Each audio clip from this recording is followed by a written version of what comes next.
దేవుడు మిమ్మల్ని ఆశీర్వదించాలంటే మీ సంఘానికి ఎంతైనా మీరు ఉపయోగపడండి. ₹1,000 కానుకే ఇవ్వండి, ₹1,00,000 కానుకే ఇవ్వండి. ఎంత ఇచ్చినా ప్రజలకు కనపడటానికి ఇష్టపడకండి. వేరులాగా మరుగుగా ఉండండి. ఎంత మరుగుగా ఉంటావో అంత వెలుగులోనికి దేవుడు తీసుకొస్తాడు. నా మాట మీకు అర్థమైందా?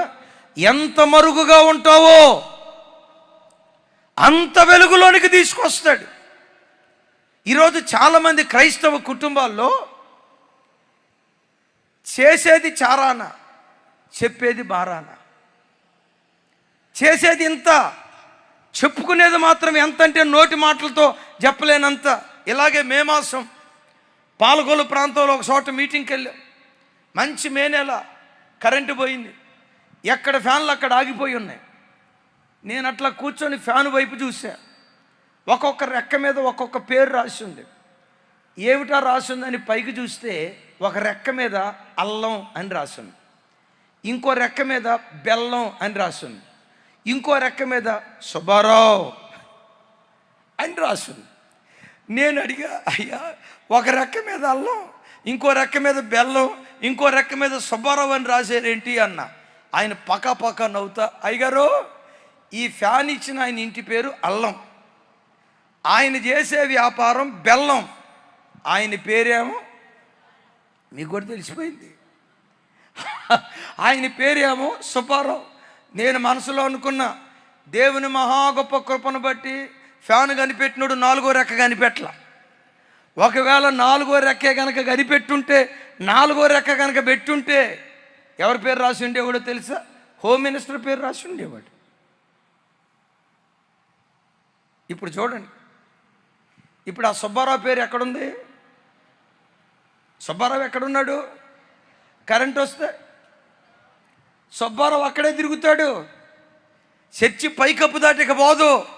నా దేవుని వాక్యం అంటుంది, కుడి చేత్తో చేసింది ఎడమ చేతికి తెలియకుండా రహస్యంగా నువ్వు చేస్తే రహస్యమందు చూచుచున్న తండ్రి నీకు ప్రతిఫలం ఇవ్వటం ప్రారంభించును గాక. గట్టిగా చెప్తా మామన్, నువ్వెంతైనా చేయి, ₹1,00,000 దేవుని కానుక ఇవ్వుగాక. నువ్వు చేసింది 10 మందికి తెలియకుండా ఎంత మరుగుగా ఉంచుతావో అంత వెలుగులోనికి దేవుడు నిన్ను తీసుకురావటం ప్రారంభిస్తాడు. మీకు ఒక విచిత్రం చెప్తా.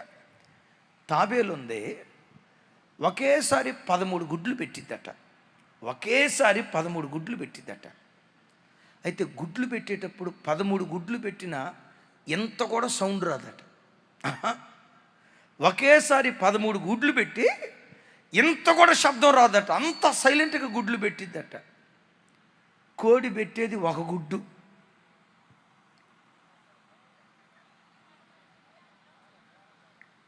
మీకు అర్థమైపోయింది.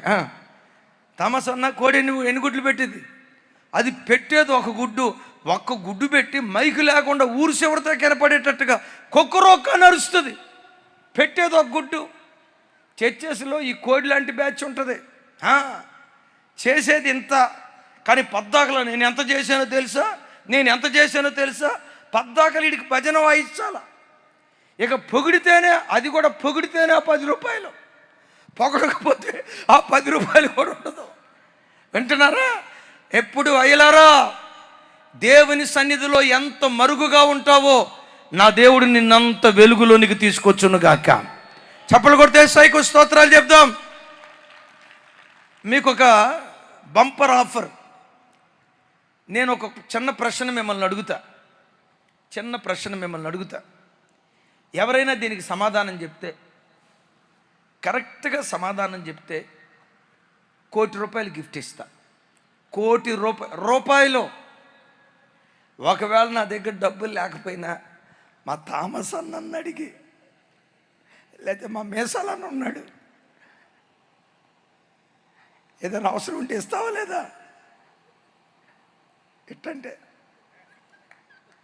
సరే ఏనండి, ఒకవేళ నా దగ్గర లేకపోతే థామస్ అన్న అడిగో, లేకపోతే మా సలాం అలేకుం గారిని అడిగో, ఎవరినో ఒక అడిగి ఏదో ఒకటి చేస్తా. ఇప్పుడు నేను అడిగే ప్రశ్నకి కరెక్ట్గా ఎవరైతే సమాధానం చెప్తారో ₹1,00,00,000. తమ్ముడా రాజు, నీకు కూడా ఆఫర్. ఈ ₹1,00,00,000 కనుక నీకు దొరికితే ఇక నువ్వు వేటకి వెళ్ళాల్సిన అవసరం లేదు తమ్ముడా. అసలు ప్రశ్న, యేసు ప్రభు వారికి 5 రొట్టెలు 2 చేపలు ఒక చిన్నపిల్లోడు ఇచ్చాడే, ఆ చిన్నపిల్లోడి పేరేంటి?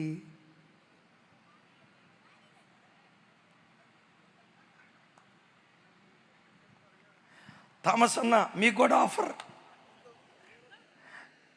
ఆ చిన్నపిల్లోడి పేరేంటి? తమ్ముడు కెల్విన్, నీకు ఆఫర్. ఆ చిన్నపిల్లోడి పేరేంటి? దేవ సహాయం అన్న, ఎవరికన్నా తెలుసా చిన్నపిల్లోడి పేరు? నా వైపు చూసి నన్ను అడగండి. అయ్యగారు మరి మాకు తెలియదు, మీకు తెలుసా అని అడగండి. నాకు కూడా తెలియదు, ఎందుకంటే బైబిల్లో రాసి లేదు. ఎందుకు? కుడి చేత్తో చేసింది, కుడి చేత్తో చేసింది. దైవజనుడైన ఎలీషాకి మేడగది కట్టి బల్ల పీట కుర్చీ ఇవన్నీ ఏర్పాటు చేసిందే. టకమని సమాధానం చెప్పండి, ఆ తల్లి పేరేంటి? నేను అడిగింది వాళ్ళ ఊరి పేరు కాదమ్మా, ఆ తల్లి పేరేంటి? బాపట్ల ప్రసాద్ అన్న, నీకు కూడా బంపర్ ఆఫర్. ఆ తల్లి పేరేంటి? రాయలా. ఎందుకో తెలుసా? మనం దేవుని కొరకు ఏం చేసినా ఎంత చేసినా మరుగుగా ఉంచాలి. ఎంత మరుగుగా ఉంటామో అంత వెలుగులోనికి దేవుడు తీసుకొస్తాడు. చప్పలు కొడితే సైకు స్తోత్రాలు చెప్దాం. ఎంత మరుగుగా ఉంటామో అంత వెలుగులోనికి దేవుడు తీసుకొస్తాడు. అయిలారా, వేరు చెట్టు జీవితాన్ని శాసించినట్లుగా యేసుక్రీస్తు అనే వేరు మీద నువ్వు ఆధారపడితే, పరిశుద్ధత అనే వేరు నువ్వు కలిగి బ్రతికితే, త్యాగం అనే వేరు నువ్వు కలిగి బ్రతికితే, నువ్వు దేవుని కొరకు ఎంత చేసినా ఏమి చేసినా మరుగుగా ఉండే జీవితాన్ని కలిగి దేవుని సన్నిధిలో నువ్వు బ్రతికితే, చిన్న స్థితిలో నా దేవుడు ఉంచడు. ఆకాశమా ఆలకించు, భూమి చెవియొగ్గు, ఈ చిన్నవారిని పెంచి నేను పెద్దవారిగా చేసి ఉన్నాను. పెద్దగా చెప్దాం ఆమేన్. ఆఖరి మాట నేను ముగించబోతున్నాను. రేపు దైవజనులు రాజన్న మన మధ్యలోకి వస్తారు. గొప్ప సేవకులు, ప్రపంచ దేశాల్లో దేవుని చేతిలో బహుబలంగా వాడబడుతున్న దైవజనులు రేపు వస్తూ ఒక్కొక్కళ్ళు 100 మందిని తీసుకొని రండి. దేవుడు మిమ్మల్ని ఆశీర్వదించును గాక. దీనికి అంటారు ఆమేనని. ఇందాక దానికి అనలేదుగా. ఒక్కొక్కళ్ళు 100 మందిని తీసుకొచ్చుదురు గాక. తమ్ముళ్ళు, రేపు ఈ మైదానం, తమ్ముడా రాజు, రేపు ఇక ఆ దండం తీసేయాల. ఒక్కొక్కళ్ళు ఆటోల మీదో మీ వాహనాల మీదో మీరు ఎరిగిన వాళ్ళందరినీ తీసుకురండి. రేపు రాత్రి ఈ స్థలంలో దేవుడు గొప్ప కార్యాలు జరిగించబోతున్నాడు. హల్లెలూయా. ఆఖరి మాట చెప్తాను, అద్భుతం, ముగిస్తున్నాను. వేరుందే, చెట్టు బ్రతుకంతా వేరు మీద ఆధారపడుతుంది అని విన్నాం కదా. వేరు భూమి లోపట ఉంటుంది, లోపటంతా చిమ్మ చీకటి, లోపట వెలుతురుండదు. కొమ్మలకు తగిలినట్లుగా ఈ చల్లని గాలి వేరుకు తగలదు, వెలుతురు వేర్ల మీద పడదు, చిమ్మ చీకటి. ఆ చిమ్మ చీకటిలో వేరున్నప్పుడు చుట్టూతా మట్టి, ఆ వేరు ప్రాక్కుంటా వెళ్ళేటప్పుడు మట్టి ఏం అడ్డు తొలగదు, మట్టి అడ్డుగా ఉంటుంది. వేరేం చేస్తుందో తెలుసా?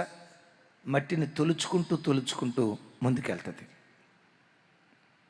కొన్ని సందర్భాల్లో బండరాళ్ళు వస్తాయి, ఆ వేరు డైరెక్షన్ మార్చుకొని ఇంకొక వైపు వెళ్ళటానికి ప్రయత్నం చేస్తుంది.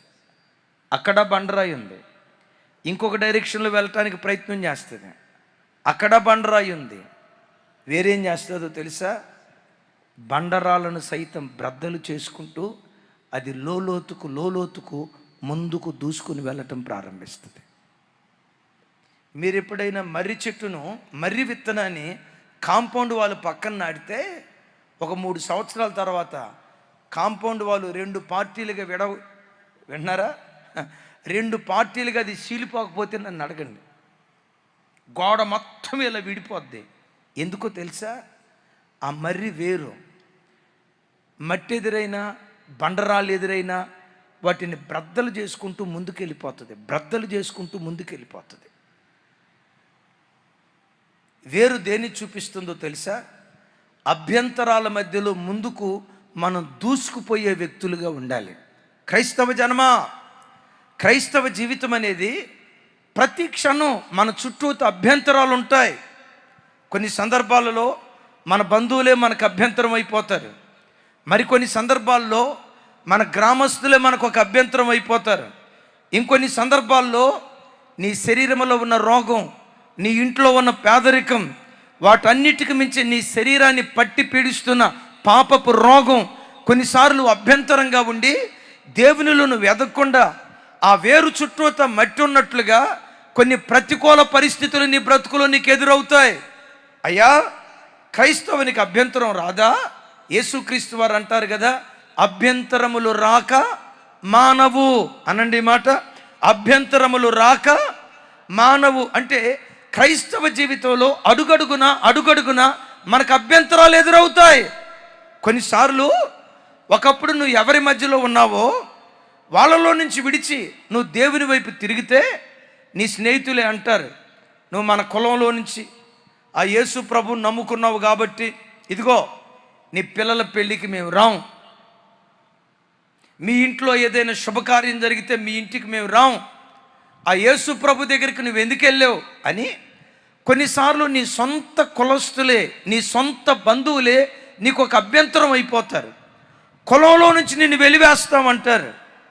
వాళ్ళేదో కులంలో నుంచి వెలివేసామని మీరు ఏడ్చుకుంటా పాస్టర్ గారి దగ్గరికి వచ్చి ఏడ్చుకుంటా చెప్పాల్సిన అవసరంలా మీతో అంట. ఎవరైతే మిమ్మల్ని వెలివేస్తానన్నారో వాళ్ళ దగ్గర కూర్చొని, ఒరేయ్ తాగుబోతుడా, నువ్వు నన్ను వెలివేసేది ఏంట్రా? నిన్నే మేము వెలివేస్తా ఉన్నాం. నువ్వు మమ్మల్ని వెలివేసేదేంటి? ఆహా, మమ్మల్ని వెలివేస్తావా? మరి మీ పిల్లల పెళ్ళికి ఎవరు వస్తారు? మీ పిల్లల పెళ్ళికి ఎవరు వస్తారో చూస్తాం అని అన్నారా? ఎన్నంటారా తల్లి, మీ పిల్లల పెళ్ళికి జనాలు రావాలనుకుంటే నాకు ఫోన్ చేయండి, హైదరాబాద్ నుంచి 10,000 మందిని తీసుకొస్తా, కానీ ఛార్జీ డబ్బులు మాత్రం ఇయ్యనండోయ్. మా అయ్యగారులకు చెప్పండి, మనం ఎందుకు కంట్రోల్లో? క్రైస్తవుడు ఎప్పుడు ఒంటరివాడు కాదు, ఒక సమూహం, ఒక దేశం. క్రైస్తవుడు ఎప్పుడు ఒక ప్రపంచం. ఓ చిన్న కుటుంబం నిన్ను వెలివేస్తే, ఓ చిన్న గ్రామం నిన్ను వెలివేస్తే ప్రభువుని ప్రక్కన నిలవబడి అద్భుతం చూడండి. ఒక ఆయన ఇంగ్లాండ్ దేశంలో మెకానికల్ ఇంజనీరింగ్ చదవటానికి వెళ్ళాడు. ఆయన చేతికి ఎవరో బైబిల్ గిఫ్ట్గా ఇచ్చారు, బాబు చదువని. ఆ సిక్కు కులస్తుడు ఏం చేశాడు తెలుసా? బైబిల్ని ఉన్నపాటున ముక్కలుగా చింపి తగలబెట్టేశాడు. బైబిల్ అట్ట అందంగా ఉండేసరికి ఈ అట్ట భలే అందంగా ఉందేనని షెల్ఫ్లో పెట్టుకున్నాడు. కొన్ని రోజుల తర్వాత షెల్ఫ్ సర్దుకుంటా ఉంటే బైబిల్ అట్ట కనపడింది. ఏంటో ఈ అట్టని చూశాడు. బైబిల్ అట్ట మీద రాయబడిన అక్షరాలు చూసి గడగడ వణుకుతున్నాడు. ఇంతకీ బైబిల్ అట్ట మీద ఏమని రాస్తుంది? పరిశుద్ధ గ్రంథం. అది ఇంగ్లీష్ బైబిల్, హోలీ బైబిల్ అని రాస్తుంది. విచిత్రం తెలుసా? పరిశుద్ధ గ్రంథం అన్న ఆ అక్షరాలు చదివి గడగడ వణుకుతున్నాడు. ఎందుకో తెలుసా? నేను సిక్కు కులంలో పుట్టినప్పుడు ఎన్నో మత గ్రంథాలు చదివా, ఎన్నో ఆయా దేవీ దేవతలకు సంబంధించిన చరిత్ర చదివా. ఏ మత గ్రంథానికి పరిశుద్ధ గ్రంథం అని పేరు లేదే. ఈ గ్రంథానికి పరిశుద్ధ గ్రంథం అనే పేరు ఎలా వచ్చింది? ఎందుకు వచ్చింది? స్నేహితుడికి ఫోన్ చేశాడు, రేయ్ కొంచెం బైబిల్ తీసుకురా చదవాలి అన్నాడు. స్నేహితుడు బైబిల్ తీసుకొచ్చాడు, చదవటానికి కూర్చున్నాడు. ఆదికాండం నుంచి ప్రకటన గ్రంథం వరకు 4 రోజుల్లో పూర్తి చేశాడు. బైబిల్ చదివి పూర్తి చేసే లోపు యేసుక్రీస్తును స్వరక్షకునిగా అంగీకరించాడు. యేసుక్రీస్తును స్వరక్షకునిగా అంగీకరించడం మాత్రమే కాదు, ఏ చేత్తో బైబిల్ తగలబెట్టేశాడో అదే చేత్తో బైబిల్ పట్టుకొని ప్రపంచ దేశాలన్నీ తిరిగి ఆ ఒక్క వ్యక్తి 10,000 సంఘాలు స్థాపించే గొప్ప దైవజనుడిగా మార్చబడ్డాడు. విన్నారు ఈ మాట?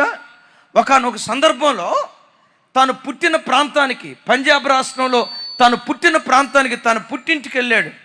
తండ్రి అన్నాడు, రేయ్ క్రైస్తవ కుక్క, మనకు దేవుళ్ళు తక్కువయ్యా, యేసు ప్రభు దగ్గరికి వెళ్ళావు, నువ్వు బ్రిటిష్ వాళ్ళ సొమ్ము కమ్ముడు పోయావు, కుక్క సొమ్ము కమ్ముడు పోయావు. ఇదిగో ఆ యేసు ప్రభు నీకు కావాలంటే నేను సంపాదించిన ఆస్తిలో చిల్లి గవ్వ కూడా నీకు ఇయ్యం. యేసు ప్రభు నీకు కావాలంటే నా ఇల్లు విడిచిపెట్టి వెళ్ళిపో. నేను కావాలంటే, ఈ ఇల్లు కావాలంటే యేసు ప్రభుని విడిచిపెట్టు. ఆయన అన్నాడు, అయ్యా యేసు ప్రభు కొరకు దేన్నైనా విడిచిపెడతా, ఎవరినైనా విడిచిపెడతా, ఆస్తిని విడిచిపెడతా, ఐశ్వర్యాన్ని విడిచిపెడతా అని ఒట్టి చేతులతో బైబిల్ చేతబట్టుకొని తన పుట్టిన గడ్డను విడిచిపెట్టి బయటకు వచ్చాడు. ఒక్క కుటుంబాన్ని విడిచిపెడితే ఆ దైవ సేవకుడికి లక్షల కుటుంబాలు దేవుడు వరంగా దయచేశాడు. కోట్ల కొలది ఆత్మలను దేవుడు వరంగా దయచేశాడు. యేసయ్యకు మహిమ కలుగును గాక. అంటే ఇప్పుడు కుటుంబమే ఏమైపోయింది? ఆయనకి అభ్యంతరం అయిపోయింది. అమ్మా, అయ్యా, నీ బంధువులే నీకు అభ్యంతరం అయిపోతారు, నీ కులస్తులే నీకు అభ్యంతరం అయిపోతారు. వాళ్ళు అభ్యంతరం అయ్యారని దాన్ని చూసి నువ్వు ఆగకుండా అభ్యంతరాల మధ్యలో నువ్వు సాగిపోతే, ఓ ఖరీదైన మాట చెప్తాను, గుండెల్లో రాసుకుని.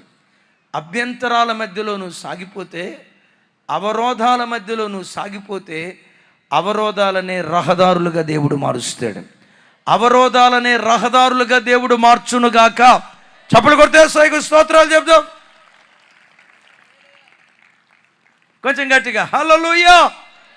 కొన్ని సందర్భాల్లో నీ శరీరంలో ఉన్న అనారోగ్యం, నీవు అనుభవించే పేదరికం, నీవు ఎదుర్కొనే ఆర్థిక ఇబ్బంది కొన్నిసార్లు నీకు అభ్యంతరం అయిపోద్ది.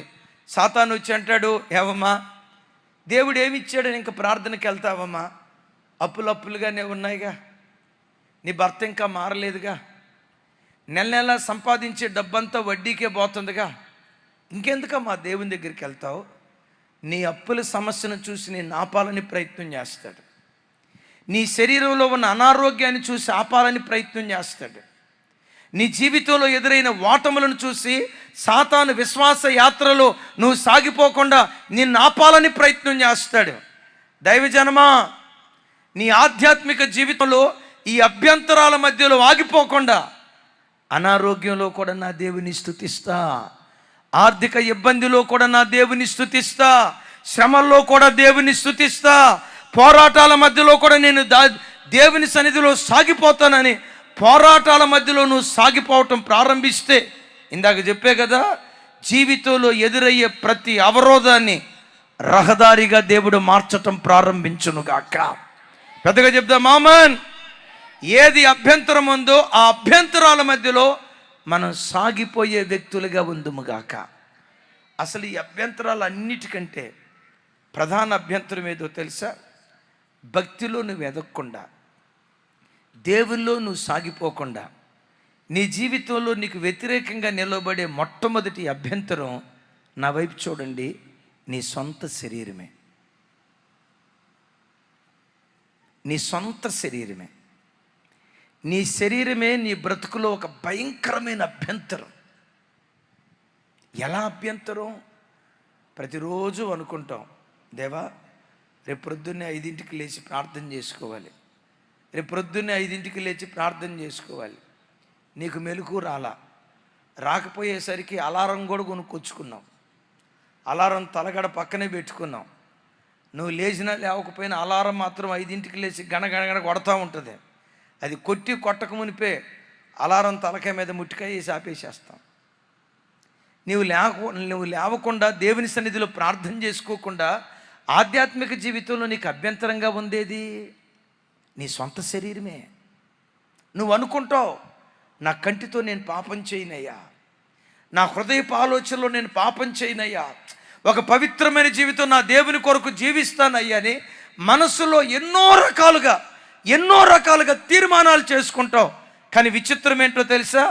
భక్తి జీవితంలో నీ కన్నే నిన్ను ఓడగొట్టడం ప్రారంభిస్తుంది, నీ నోరే నిన్ను ఓడగొట్టడం ప్రారంభిస్తుంది.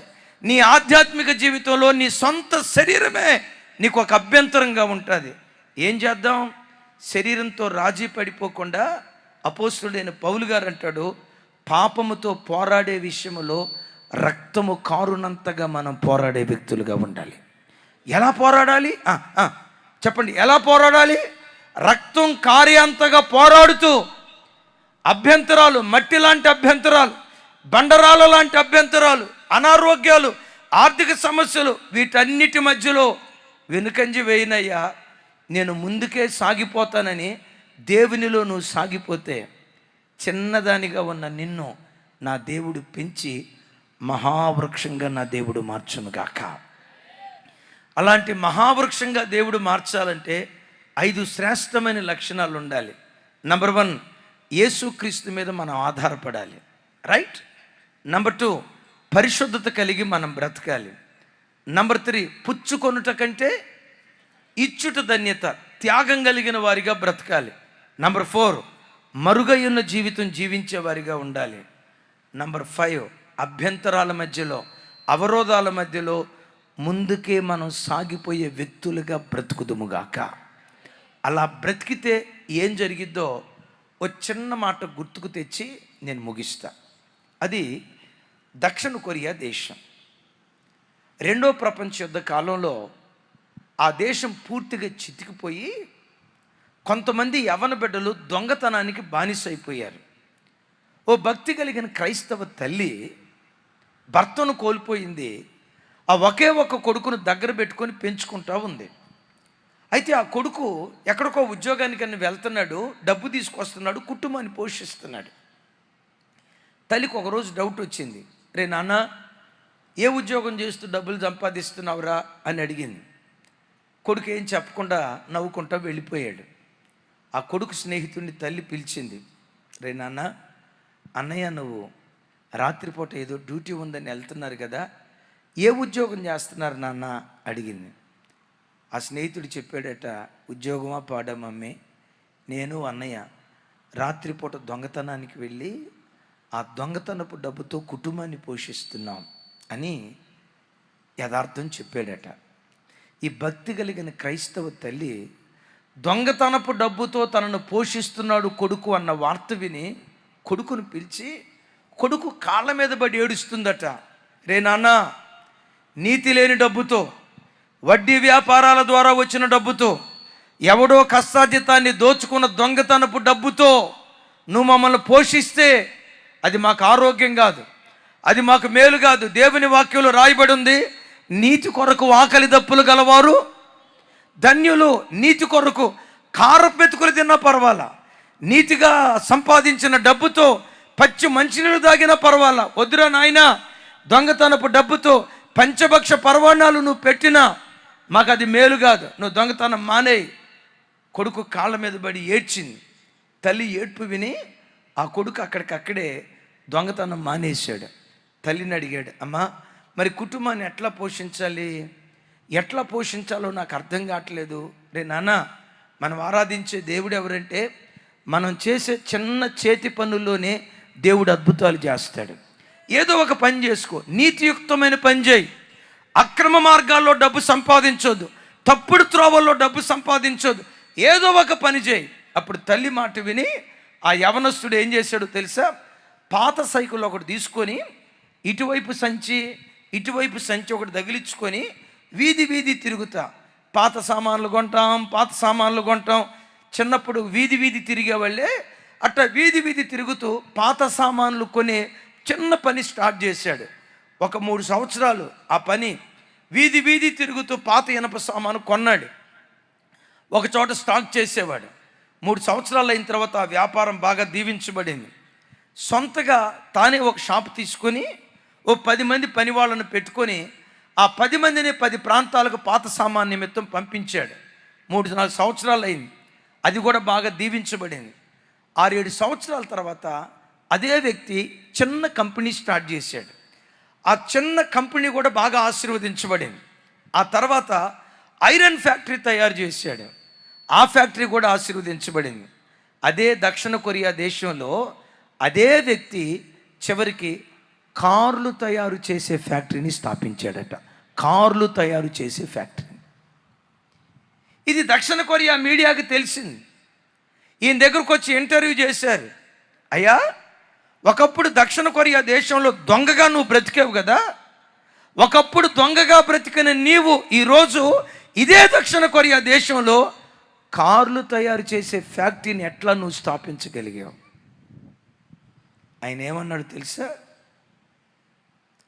ఒకప్పుడు దొంగగా బ్రతికిన నా జీవితాన్ని దొరగా మార్చింది జీవం కలిగిన దేవుని వాక్యం. జీవము కలిగిన దేవుని వాక్యం. ఒకప్పుడు దొంగనే, ఈ దొంగను దొరగా మార్చింది జీవము కలిగిన దేవుని వాక్యం. ఎలా మార్చిందయ్యా వాక్యం? నా తల్లి చెప్పింది, నీ పొరుగువాని దానిలో దేనిని ఆశించవద్దు. నీ పొరుగువాని ఎద్దునైనా గాడిదనైనా నీ పొరుగువాడి వస్త్రాన్నైనా ఆశించవద్దు అని వాక్యం చెప్పింది. ఆశించటమే తప్పు అయితే దొంగతనం ఇంకెంత తప్పో కదా. వాక్యం నా దగ్గరకు వచ్చినప్పుడు నా బ్రతుకు మార్చుకొని నీతిగా బ్రతకటం ప్రారంభించా. ఏ వాక్యాన్ని పట్టుకున్నానో ఆ వాక్యమే దొంగగా ఉన్న నన్ను లేవనెత్తి ఈరోజు దక్షిణ కొరియా దేశంలో దొరగా దేవుని వాక్యం నన్ను నిలవబెట్టింది. తమ్ముడు, చెల్లి, నీ గ్రామం నీకే ముద్రేసింది? దొంగడనే ముద్రేసిందా? నా ప్రభు ఆ ముద్రలో చెరపగలిగినటువంటి దేవుడు. తాగుబోతోడనే ముద్రేసిందా?